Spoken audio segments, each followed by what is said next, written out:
So I'm here to talk to you about this M50, our Pellenc hedger, which is mounted to T67, our Kubota M5N-091 half-track crawler. So as far as maintenance goes on this unit, there are some grease points on these breakaways.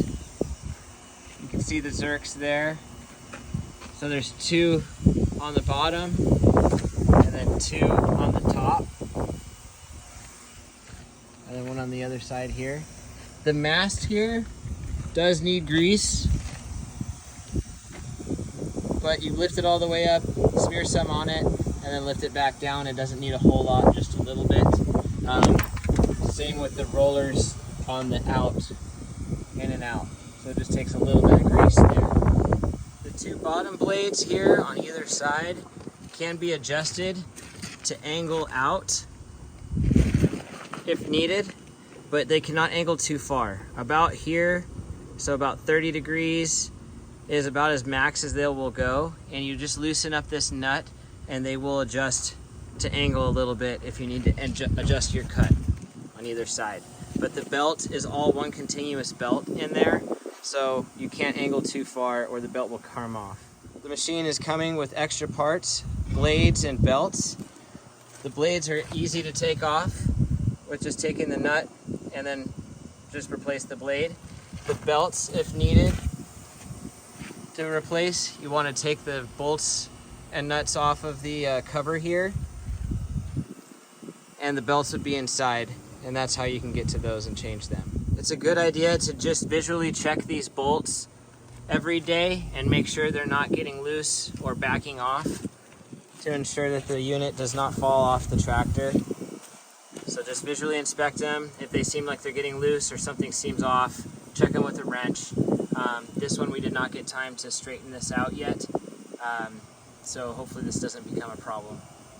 But just keep an eye on the bolts so that the thing stays on there secure. To move these upper blades from being in transport position to use position, pull this pin and then the whole blade assembly will swing out.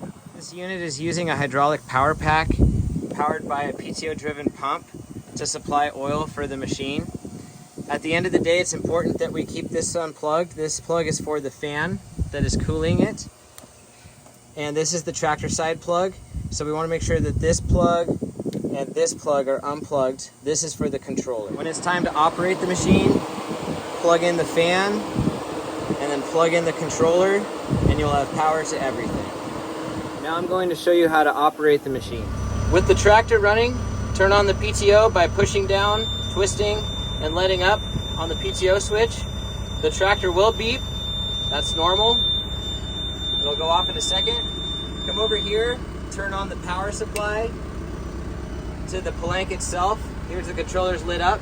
This is your emergency stop switch. If there was ever an issue, you push down to engage it, pull up to make sure it's running. You'll see that this is lit up. These are your functions. This is left side up, down, right side up, down, and then you use these buttons here for the whole total machine to go up and down.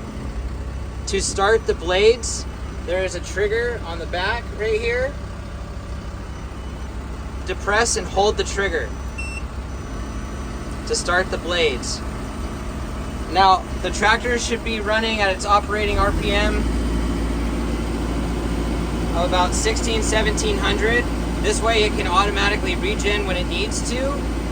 We can adjust this if that's not appropriate. And what I'm going to show you next is why. So if we increase the RPM, you'll see the blades start to surge and the lines will surge. With the lower RPM right here, the blades should spin constantly. Although the video is not showing it, they are spinning constantly right now. With the machine running, the video is not allowing the actual speed of the blades to be shown. However, they are spinning at the speed they should be.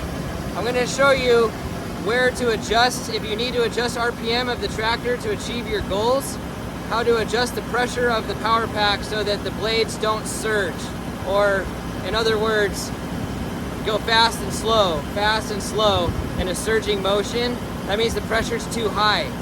So over here, we have the pressure gauge, and we have this knob here.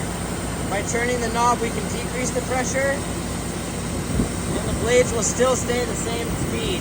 At 1600 RPMs of the tractor, between 1000 and 1500,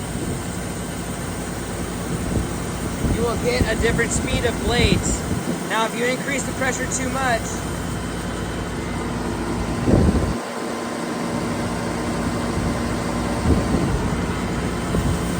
this has a potential for it to surge. So you adjust pressure for your speed of your blades here based on the RPM of the tractor. So you want to find the speed that you want to run at and find the RPM that you want to run at of the tractor. And then if the speed of the blades is either too low or too high, you adjust it here. This is the flow control knob. This will adjust the amount of flow that's going to the front. We're showing a pressure reading here of 1500, which in my opinion is a good enough speed for the blades. But if you have a different RPM, right now the tractor's at 1700 RPM and 1500 PSI, and it looks good to me. But if it's not cutting well enough, or it seems like it's too much speed, you can drop it down by twisting this way, or speed it up by twisting it back the other way.